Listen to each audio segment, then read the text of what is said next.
Burnout et dépression, c'est la même chose, non? Eh bien non, je vais vous expliquer dans cette vidéo, si vous la regardez jusqu'à la fin, 3 grandes différences entre le burnout et la dépression. Bonjour à tous et bienvenue dans 2 minutes pour parler du burnout.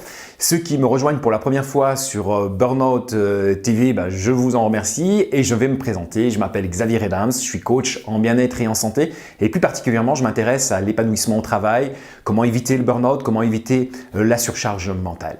Alors aujourd'hui, on va faire cette différence entre burnout et dépression. Le premier point, c'est que le burnout généralement apparaît de manière brutale. Donc en fait, il y a un moment de rupture. Ce moment de rupture, c'est un peu comme une voiture. Vous pouvez le comparer à une voiture, vous roulez sur l'autoroute et vous donnez régulièrement des coups d'accélérateur. Et à chaque coup d'accélérateur que vous donnez, vous abîmez un peu plus le moteur jusqu'au jour où le moteur il implose et vous ne pouvez plus avancer, vous êtes arrêté sur place. Dans le burn-out, c'est un peu la même chose. Vous commencez à vous rendre compte qu'il y a des choses qui s'effritent, mais c'est pas grave. Vous redonnez chaque fois un coup d'accélérateur et jusqu'au moment où en fait vous êtes en train d'imploser, ce n'est plus possible pour vous. Votre corps vous dit stop et quand il vous dit stop, il n'avance plus du tout. Et donc ça, c'est vraiment une nuance par rapport à la dépression où on va voir quand même une dégradation qui va être plutôt progressive. La deuxième nuance pour moi va se situer au niveau de l'état d'esprit et du comportement. Alors au niveau de l'état d'esprit, si on peut dire ça comme ça, c'est que dans un burn-out, je me souviens quand je faisais encore mon burn-out, quand j'ai fait mon burn-out, j'avais encore envie de faire des choses, je planifiais des choses dans ma tête. Je me disais, après je ferai telle chose, après je ferai ceci. Et donc, il y a encore un enthousiasme qui est là à vouloir faire des choses. Et pourtant, quand je veux les mettre en place, c'est impossible, tellement je suis épuisé, tellement je suis fatigué. En fait, je reste sur mon canapé et je vais dormir parce que j'ai besoin de cette période de repos. Mon corps m'a bien signifié qu'il n'en pouvait plus. Dans la dépression, l'état d'esprit est plutôt la perte d'envie. Donc, je n'ai plus aucune envie et j'ai du mal à me projeter dans le futur.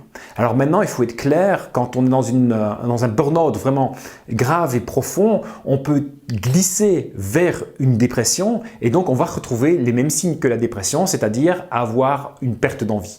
Mais là, il s'agit d'un burn-out avec dépression.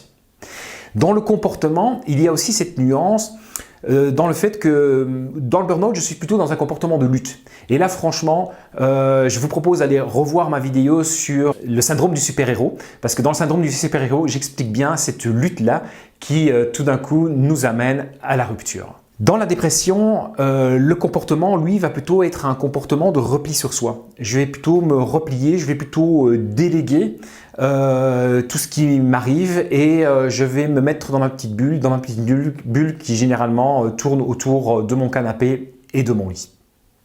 La troisième et dernière grande différence, c'est que le burn-out est souvent orienté vers un domaine de notre vie. Par exemple, orienté travail. Donc la problématique se retrouve au niveau du travail. Orienté sur la famille, orienté sur l'éducation des enfants. Et donc c'est là qu'on va trouver les différents types de burn-out. Mais souvent, on peut faire le lien avec un contexte extérieur particulier qui fait qu'à un moment donné, je vais tomber en épuisement et en burn-out.